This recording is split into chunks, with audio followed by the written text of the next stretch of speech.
최근 자민당의 실질적인 수장이자 일본 정치계의 실세라고도 볼 수 있는 아베 신조 전 총리가 생을 달리하며 전 세계에서 다양한 반응이 이어지고 있습니다. 전부터 그를 눈엣 가시로 여겼던 중국에서는 아베 축하한다, 3일간 밀크티를 하나 사면 하나는 덤으로 준다 등 내용의 할인 행사 현수막을 걸고 영업하고 있는 중국 상점들의 모습도 보였는데요. 반면 타이완에서는 온도 차이가 뚜렷한 모습을 보였습니다. 타이베이의 상징 백일 타워에 LED 불빛 궤도를 표시하고 조문 행렬도 끊이지 않았죠. 차이잉원 타이완 총통은 아베 신조 전 일본 총리 영정 앞에서 허리를 90도로 굽히고 방명록엔 아베를 가리켜 타이완의 영원한 친구라고 적었습니다.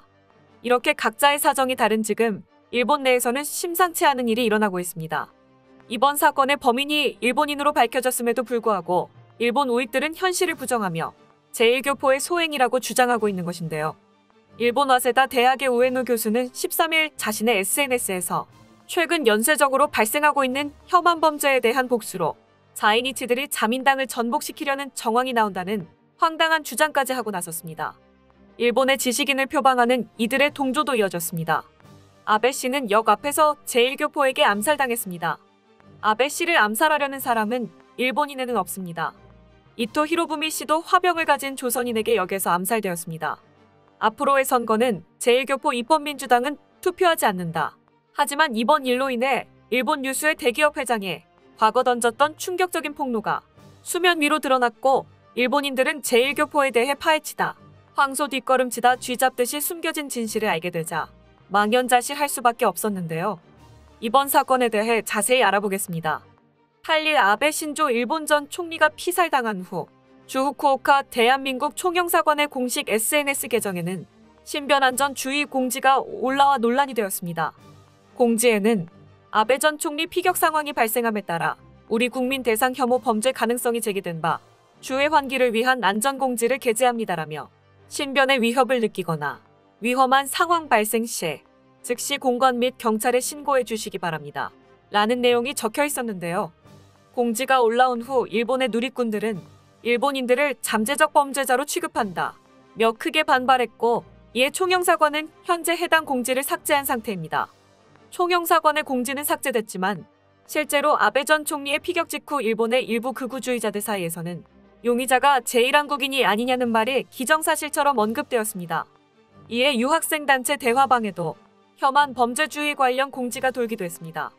한 제1교포 기자도 SNS에 오늘 사건으로 인해 어느 조선인 학교는 선생님 동반으로 단체 하교 중이라고 합니다. 이 공포를 일본인 여러분도 느끼고 깨달았으면 좋겠습니다. 라고 남기기도 했습니다. 하지만 체포된 범인은 자위대 출신으로 밝혀지며 논란이 사그라드는 듯 했습니다. 자위대에 들어가기 위한 조건 중에는 부모와 조부모가 모두 일본인이어야 한다는 엄격한 조항이 있었기 때문입니다. 하지만 전혀 의외의 곳에서 일본인들의 입을 다물게 만드는 사건이 발생했습니다. 일본 굴지의 대기업 수장이며 극우 성향으로 유명한 DHC의 회장 요시다 요시아키는 오래전부터 한국인에 대한 차별 발언을 일삼아 논란이 끊이지 않았죠. 그는 한국은 원래 바로 뜨거워지고 바로 식는 나라 라는 발언을 공식 석상에서 내뱉으며 대놓고 우리를 도발하기도 했습니다. 결국 그들의 도를 넘은 망언은 고스란히 그들에게 치명타로 돌아왔습니다. 앞서 나온 사고방식을 고수하던 DHC는 결국 한국 사업을 전면 철수하게 되었습니다. 뿐만 아니라 DHC는 고치현 난코쿠시, 이바라키현 모리야시 등의 지자체한테서 계약을 해지당한 후 2021년 들어서 일본 주력 언론인 요미우리 신문, 산케이 신문의 광고 거절을 받았습니다. 이 때문에 그는 과거 자사 홈페이지를 통해 일본을 위해 혐오하고 경멸해야만 하는 한국계 유명인사의 실명을 언론에 공개하려고 했는데 신문사와 방송사가 강하게 거부해 좌절됐다며 일본의 중추를 한국계가 차지하고 있는 것은 매우 위험하다는 내용의 글을 올리며 호소했는데요.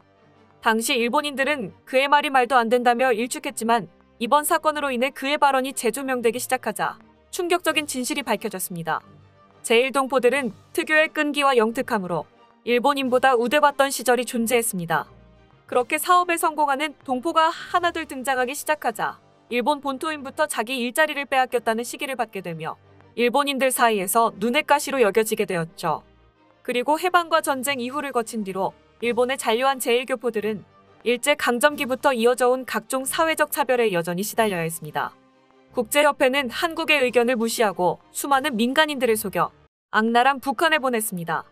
안타깝지만 당시 한국은 국제적 발언력이 지금과는 전혀 달랐기 때문입니다. 일본인들은 일부러 모든 분야에 걸쳐 제1한국인이 일본 언론 매체를 조종한다는 주장을 했고, 또한 자기들과 의견이 맞지 않거나 반발하는 상대방은 몽땅 제1로 몰아가며 자신들보다 노력해 성공한 제1동포들에 대한 질투심을 표출했습니다. 하지만 우습게도 그들이 조롱투로 말하던 것들이 현실이 되어가고 있습니다. 제1교포가 일본을 뒤에서 조종한다는 주장은 과장된 논리이지만, 그렇다고 해서 제1교포의 영향력이 약한 것은 아니었기 때문인데요. 경제적으로 일반 회사의 취직이 거의 불가능한 제1교포들이 할 수 있는 선택지는 일본인이 꺼리는 분야이나 국적 상관없이 종사할 수 있는 분야에 한정되어 있었습니다. 자기가 회사를 차려서 사장이 된 이들은 현재 경제계와 정치계에 종사하고 있으며 야쿠자로 들어가 암흑세계에서 살며 그곳에서 여러 분야로 뻗어나간 동포들도 상당히 많았습니다. 또한 열심히 공부해서 변호사, 학자, 의사가 된 이들도 있고, 한국인 특유의 재치로 스스로 책을 쓰는 작가 또는 잡지를 내서 언론인이 되어 일본 언론에도 영향을 뻗치고 있으며, 건장하면서도 흥이 많은 민족답게 노래나 연기, 스포츠 등으로 연예인이나 스포츠 스타가 되기도 했습니다. 이 중에 태반은 국가 권력의 핵심으로 직결되는 부분인데요. 권력에 관한 부분에 어딜 가도 꼭 제1교포가 몇 명 있으며, 그들이 고위직에 있는 형태는 정통적인 혈통을 중요시하는 우파로서는 절대로 달갑지 않은 모습이었고, 지문날인 거부운동과 지문날인 폐지에서 보여준 법조계, 학계, 언론계, 노동계 등의 각종 분야에서 들고 일어나는 모습은 일본 정통 우파로 하여금 제1교포가 자신들의 자리를 차지하지 않을까라는 위기감을 갖게 만들었습니다. 결국 이제까지 TV나 신문에서는 알 수 없었던 정보를 접한 일본인들은 일본이 다른 민족에게 지배당할 수도 있다는 분노를 느끼고 있는 것이죠.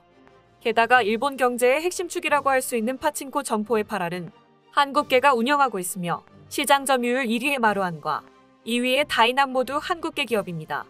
일본 파친코로 번 돈으로 한국이 미사일을 만든다며 비난 여론이 심하게 일어나기도 하는데, 파친코에 돈을 갖다 바치는 건 일본인들이기 때문에 욕해봤자 자기 얼굴에 침뱉기였습니다.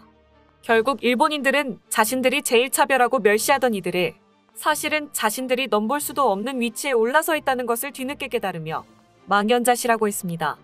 게다가 앞으로도 일본인들이 그들을 넘어설 가능성이 없다는 관측이 나옵니다.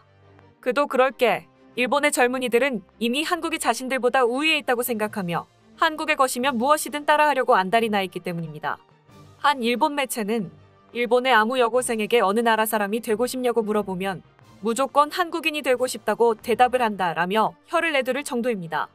일본 TV에 출연한 한 일본 여배우는 일본 여고생은 지금 한국에 의해 살고 있다고 해도 과언이 아닐 정도라며 화장품부터 먹는 것까지 전부 한국이다. 없어서는 안 된다고까지 말했는데요.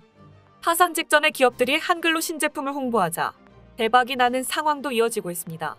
일본 신발 멀티숍 브랜드 ABC마트는 코로나19의 영향과 일본의 엄청난 경제 위기로 인해 파산할 위기에 처해 있었습니다. 결국 이들은 자포자기 상태로 최후의 수단을 사용했는데요. 일본 기업임에도 불구하고 최근 전 세계적인 트렌드인 한글을 사용한 마케팅에 나선 것이죠. 일본에서 톱급 인기를 누리고 있는 아이돌이 머리부터 발끝까지 한국 스타일로 빼입고 전체적인 분위기도 누가 봐도 한국스러운 분위기가 가득한데요. 한국으로 치면 블랙핑크, 트와이스의 멤버가 기모노를 입고 일본어가 가득한 광고에 일본에서 인기인 신발이라고 홍보 문구를 넣는 것과 똑같은 것인데요. 한국에서는 상상도 할 수 없는 일이 지금 일본에서 일어나고 있는 것이죠. 일본인들이 화를 내거나 말거나 한시가 급한 ABC마트는 한글 마케팅을 이어갔고, 그 결과는 충격적이었습니다.